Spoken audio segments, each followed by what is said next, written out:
Futures and options trading यानी F&O एक ऐसा सेगमेंट जहां पर रिटेल इन्वेस्टर्स प्रॉफिट कमाने के लिए बहुत बड़ा रिस्क उठाते हैं, लेकिन फिर भी 98% लोग पैसा गंवा देते हैं।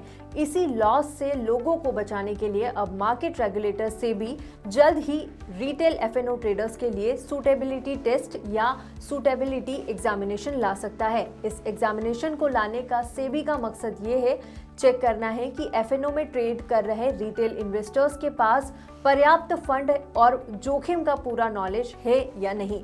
मतलब अगर किसी ट्रेडर को एफएनओ में ट्रेड करना है तो उसे ये प्रूव करना पड़ेगा कि वो इस मार्केट के रिस्क को समझता है।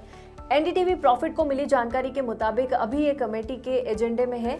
मार्केट रेगुलेटर सेबी की सेकेंडरी मार्केट एडवाइजरी कमेटी जल्द ही रिटेल एफएनओ यानी फ्यूचर्स एंड ऑप्शंस ट्रेडर्स के लिए सूटेबिलिटी टेस्ट लागू करने पर विचार कर सकता है। अब ये जो टेस्ट होगा वो ब्रोकरेज फर्म के जरिए हो सकता है, जिसे ब्रोकरेज कंपनियां ही मॉनिटर भी करेगी। इससे रिटेल इन्वेस्टर्स को अननेसेसरी लॉसेस से बचाया जा सकेगा। पिछले साल भी सेबी ने एफएनओ पर सख्ती दिखाई थी। अक्टूबर 2024 में सेबी ने एफएनओ ट्रेडिंग के नए नियम लागू किए थे, जिससे डेरिवेटिव ट्रेडिंग वॉल्यूम में गिरावट आई और एक्सचेंजेस ब्रोकर्स के रेवेन्यू पर भी असर पड़ा। छोटे निवेशकों को बड़े नुकसान से बचाने के लिए सेबी ने कुछ कड़े नियम दिए थे, जैसे कि हर एक्सचेंज पर हफ्ते में सिर्फ एक ऑप्शन एक्सपायरी का ऑप्शन, बायर्स को पहले से प्रीमियम का भुगतान करना जरूरी, इंट्राडे पोजीशन की कम से कम 4 बार निगरानी और लिमिट पार करने पर तुरंत पेनल्टी। ये जो रिफॉर्म सेबी कर रही है, इनका जो मेन मकसद है वो है मार्केट को ज्यादा ट्रांसपेरेंट और एफिशिएंट बनाया जाए।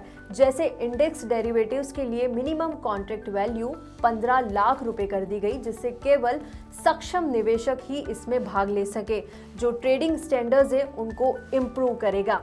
इसके अलावा सेबी ने 25 फरवरी 2025 को फ्यूचर इक्विवेलेंट मेथड से ओपन इंटरेस्ट यानी ओआई कैलकुलेशन का भी सुझाव दिया, जिससे स्टॉक्स को बैन जोन में जाने से रोका जा सके। सेबी ने नॉन बेंचमार्क इंडेक्स डेरिवेटिव्स के लिए भी कड़े नियम लाने पर विचार कर रही है। अब किसी भी सेक्टोरल या थीमेटिक इंडेक्स में कम से कम 14 स्टॉक्स होने चाहिए। कोई भी स्टॉक 20% से ज्यादा वेटेज नहीं रख सकता। टॉप 3 स्टॉक्स का जॉइंट वेटेज 45% से ज्यादा नहीं हो सकता। सेबी का मानना है कि इन बदलावों से छोटे निवेशकों को फायदा होगा। उनके लिए एफएनओ ट्रेडिंग का एक्सपीरियंस ज्यादा सिंपल और ट्रांसपेरेंट हो जाएगा। एफएनओ ट्रेडिंग में ये टेस्ट या दूसरे नियम लागू होते हैं तो क्या आपके भी ट्रेड करने पर इसका फर्क पड़ेगा, या आप ये टेस्ट देकर ही बाजार में उतरना चाहेंगे? हमें कमेंट करके जरूर बताएं और इसी तरह के वीडियोस के लिए एनडीटीवी प्रॉफिट हिंदी को सब्सक्राइब जरूर करें।